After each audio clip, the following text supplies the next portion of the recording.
Hello everyone and welcome back to my YouTube channel account with Sharad, जहां पर आप बहुत ही आसान तरीके से सीखते हैं अकाउंटिंग।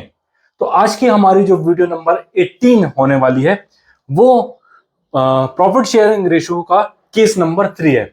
इसके पहले की जो वीडियो है उसमें हमने दोनों केस देखे कि कैसे नया पार्टनर फर्म में आता है और कैसे उसका प्रॉफिट शेयरिंग रेशियो चेंज होता है पार्टनर्स का। ठीक है, तो दो केस हम इसके देख चुके हैं। यदि आपने अभी तक नहीं देखा है तो पहले वो वाली वीडियो देखें और फिर इस वीडियो पर आए। यहां पर हम केस नंबर 3 देखने वाले हैं, तो देखते हैं उसमें होता क्या है। केस नंबर 3 है क्या? Old partner surrender their profit share for new partner. जो नए पार्टनर आ रहे हैं, जो नया पार्टनर आ रहा है उसके लिए जो पुराने पार्टनर है वो अपना प्रॉफिट शेयर रेशियो क्या करेंगे? सरेंडर करेंगे। देखो, जब भी नया पार्टनर आएगा तो नए पार्टनर तो अपना प्रॉफिट शेयर रेशियो सरेंडर करेंगे, लेकिन इस केस में ऐसी कौन सी नई चीज है? क्या है इस केस में? देखो, इस केस में नई चीज ये है कि यहां पर पता नहीं है कि जो नया पार्टनर आ रहा है वो कितने प्रॉफिट के लिए आ रहा है। नहीं पता है भैया कि कितने प्रॉफिट के लिए वो आ रहा है। कोई डिमांड नहीं। पुराने पार्टनर अपने हिस्से में से जो दे दे वो बेचारा रख लेगा। तो यहां इस केस में क्या नहीं पता कि जो नया पार्टनर आ रहा है उसका प्रॉफिट शेयरिंग रेशो क्या है। पुराने पार्टनर उसको अपने हिस्से में से जो रेशो देंगे वही उसका शेयर हो जाएगा। देखते हैं एक एग्जांपल के थ्रू क्या है। ए और बी दो पार्टनर हैं हमेशा की तरह और उनका रेशियो है 3:2। सी है नया पार्टनर है जो आ रहा है फर्म में, एडमिट हो रहा है। अब देखो, इस केस में हमने जो पुराने केस देखे उसमें क्या दिया था कि जो नया पार्टनर आ रहा है वो 1/4, 1/5, 1/6 इस हिस्से के लिए वो आ रहा है, मतलब उसका रेशियो दिया था, उसका प्रॉफिट शेयरिंग रेशियो दिया था। इस केस में नहीं दिया कि जो नया पार्टनर आ रहा है उसका रेशियो कितना होगा, लेकिन दिया क्या है कि ए सरेंडर 1/2 एंड बी सरेंडर 1/3। मतलब इस केस में दिया है कि ए अपने हिस्से में से कितना हिस्सा नए पार्टनर को दे रहा है और बी अपने हिस्से में से कितना हिस्सा नए पार्टनर को दे रहा है।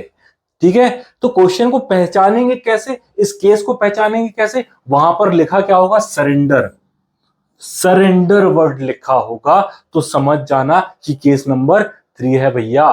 और दूसरी चीज समझने का सबसे अच्छा तरीका क्या है कि वहां पे नए पार्टनर का रेशो नहीं दिया होगा। नए पार्टनर का रेशो नहीं दिया होगा तो समझ जाना कि केस नंबर 3 है। अब इसको सॉल्व कैसे करेंगे? देखो, सिंपल सा तरीका, चलो सॉल्व करते हैं, देखते हैं क्या करना है। हमें पता है क्वेश्चन में क्या कि ए का पुराना हिस्सा कितना है? 2/5। ये पता है ए का पुराना हिस्सा। ठीक है, अब क्या बोल रहा है कि ए ने अपने हिस्से में से 1/2 सरेंडर किया। मतलब सिंपल सी बात है कि यदि ए कमा रहा था कितना, ए को पहले प्रॉफिट मिल रहा था मान लो 500 रुपए, और ए ने बोला कि मैं अपने प्रॉफिट में से 20% किसको दे दूंगा? नए पार्टनर को। 20% किसको दे दूंगा? नए पार्टनर को। तो वो ए के प्रॉफिट में से 20% किसको गया? नए पार्टनर को। तो वो 20% है कितना? वो 20% है कितना? निकाल सकते हैं ना। 500 मल्टीप्लाई 20%, तो कितना आ जाएगा? 100 रुपए। आ गया ना? 100 रुपए आ गया। तो वही तो हम निकाल रहे हैं कि भैया ए का शेयर पहले कितना था? 2/5। उसमें से उसने कितना दे दिया? 1/2। तो ये 1/2 2/5 का कितना है? तो क्या करेंगे? कर देंगे क्या? मल्टीप्लाई। तो आ जाएगा क्या? 2/10। ये क्या आ गया भैया? Surrender share. ये क्या आ गया? Surrender share. ठीक है, ये तो आ गया सरेंडर शेयर। तो अब ए के पास कितने बचे भाई? 500 में से 100 रुपए तो ए ने दे दिए, तो ए के पास कितने बचेंगे? 400। तो क्या करना है? माइनस करना है, माइनस। तो ए का जो नया शेयर आएगा वो कितना आएगा भाई? पुराना वाला था 2/5, दे कितना दिया? 2/10। तो बचा कितना निकाल सकते हैं भाई? एलसीएम आ जाएगा 10, 5 दूनी 10 और 2 दूनी 4, 10 एक कम 10 और 2 एक कम 2, तो कितना आ गया? 2/10, 2/10, 2/10, ये आ गया ए का न्यू शेयर। ऐसे ही बी का निकालना है, ऐसे ही बी का निकालना है। तो पहले निकालेंगे भैया कि बी कितना दे रहा है, कितना दे रहा है भाई? 3/5 तो उसका शेयर था, उसमें से उसने कितना दे दिया? 1/3। कितना होता है वो 1/3? 3/5 का 3/15। 3/15 क्या किया उसने? सरेंडर किया, दे दिया। सरेंडर शेयर है ये, सरेंडर शेयर दे दिया। तो अब बी के पास कितना बचा? तो निकाल लेंगे। B's new share equal to old था 3/5, दे दिया उसने 3/15। तो एलसीएम कितना आया बच्चा लोग? 15। एलसीएम कितना आएगा? 15। तो 5 दिया 15 और 3 तिरका 9 माइनस 15 एक कम 15 और 3 एक कम 3, तो 6/15। ये आया किसका? बी का न्यू शेयर आ गया। ए का न्यू शेयर आ गया, बी का न्यू शेयर आ गया। सी को कितना मिला? सी का शेयर तो दिया नहीं, तो सी को कितना मिला? अरे सिंपल सी बात है कि ए ने कितना दिया था? 500 में से 100 रुपए।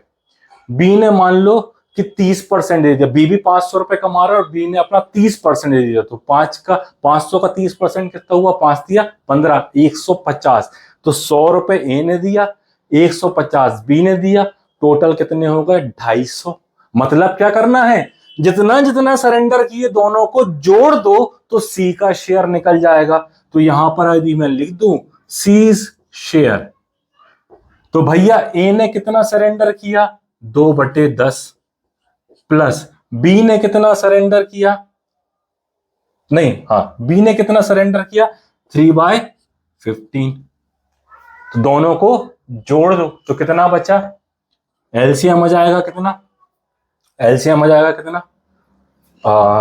30। एलसीएम आ जाएगा 30। नहीं बन रहा तो आप वैसे करके निकाल सकते हो भाई। 30 इसलिए क्योंकि 10 के टेबल में भी 30 आता है और 15 के टेबल में भी 30 आता है, तो एलसीएम कितना बनेगा? 30। ठीक है, तो 10 का पहाड़ा पढ़ो, 10 का टेबल पढ़ो कि 30 आ जाए। कितनी बार में आएगा? 3 बार में। और उस 3 का मल्टीप्लाई उस ऊपर वाली संख्या में कर दो तो कितना आ जाएगा? 6। 10 दिया 30 और 3 दूनी 6, बीच में प्लस का निशान है तो प्लस का निशान।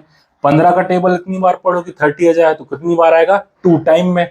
और उस 2 का मल्टीप्लाई कायम कर दो 3 में, तो कितना आ जाएगा? यहाँ भी 6 है ना। 15 दूनी 30 और 2 तिया 6, तो कितना आ गया भैया? 12/30। ये आ गया किसका? सी का शेयर। अब क्या करना है? बस अब यहां पर न्यू शेयर निकाल लो। कहां पर लिख दूं मैं? जगह नहीं है यहां पर। यहां पर इसको यहां पर साइड में कर देता हूं। ठीक है, साइड में लिख देता हूं। देखो, ए का शेयर ए बी सी। ए का न्यू शेयर कितना आया? 2/10। बी का शेयर कितना आया? 6/15 और सी का 12/30। अब क्या करेंगे? एलसीएम ले लेंगे।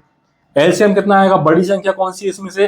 30, और दोनों का डिवाइडेशन इस 30 में हो जाता है, 10 का भी और 15 का भी। ठीक है, तो एलसीएम कितना आ गया? 30। 10 का टेबल पढ़ो कि 30 आ जाए। कितनी बार आया? 3 टाइम। तो 3 दूनी 10 दिया 30 और 3 दूनी 6। ऐसे ही 15 का टेबल पढ़ो, 15 दूनी 30 और 3 चिंग 2 चिंग 12 और 30 से कम 30 और ये हो गया 12। तो नया रेशियो कितना आया भैया? 6:12:12। और छोटा कर देंगे तो कितना हो जाएगा? 6 एकम 6, 6 दूनी 12 और 6 दूनी 12। 1:2:2। ये आ गया मेरा न्यू प्रॉफिट शेयरिंग रेशियो। तो केस नंबर 3 क्या था? यहां पे नया पार्टनर आ रहा है लेकिन उसका शेयर नहीं पता कि कितना दिया है। बस क्या मालूम है कि जो पुराने पार्टनर हैं वो अपने हिस्से में से कितना हिस्सा सरेंडर कर रहे हैं, कितना हिस्सा सेक्रीफाइस कर रहे हैं। ठीक है, उस केस में हम इस तरीके से न्यू प्रॉफिट शेयरिंग रेशियो निकालेंगे। ठीक है, कितना आसान है। तो ये थे तीनों केसेस। तीनों केसेस एक बार आप जरूर करना, क्योंकि एक नंबर में ये जरूर पूछा जाता है new profit sharing ratio calculate करने का। एक नंबर, दो नंबर में भी पूछ सकता है। ठीक है, तो प्रैक्टिस करिए, न्यूमेरिकल क्वेश्चन करिए, और अगर आपको कोई डाउट है तो मुझे कमेंट बॉक्स में कमेंट कर सकते हैं या मुझे इंस्टाग्राम में भी डीएम कर सकते हैं। ठीक है, मेरी इंस्टाग्राम आईडी में आपको डिस्क्रिप्शन में दे दूंगा। कल अपन इसके कुछ न्यूमेरिकल क्वेश्चंस करेंगे तीनों केसेस के, तो आपको थोड़ा सा ज्यादा क्लियरिटी होगी कि कब कहां पर क्या है। ठीक है, तब तक के लिए अपना ख्याल रखिए, रिवाइज करिए, प्रैक्टिस करिए, और रटना नहीं है, क्या करना है, समझना है, क्योंकि समझेगा तो ज्यादा लंबे समय तक याद रहेंगी। Okay, till then, thank you, take care and bye.